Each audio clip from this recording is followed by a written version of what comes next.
Representative Fulcher, you are now recognized for your next amendment, number 2.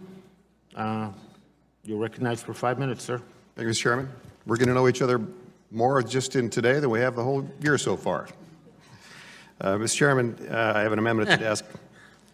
And this amendment would require that the current fire management plan for the recreational area to be updated to specifically address the unnatural fuel load and the buildup thereof.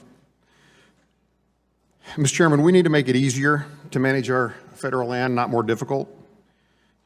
We witnessed the devastation in California last year due to fires, just like we've seen it many times before across the West. And I don't live in California, but I've certainly had similar experiences in my own state. And when those kind of disasters happen, all the taxpayers pick up the tab. And one of our goals should be to make it easier to treat the fuel buildup on all of our federal lands. Last year's Woolsey fire caused significant damage to the Santa Monica Mountains National Rec area. It burned almost 100,000 acres. Most of western town at Paramount Ranch was destroyed, as well as the 1927 Peter Strauss Ranch house, the Rocky Oaks Ranger residence, museum building, and part of the UCLA Lacrette's field station. And in total, roughly 88%, or 21,000 of the 23,595 National Park Service acres within the current Santa Monica Mountains National Rec area has burned.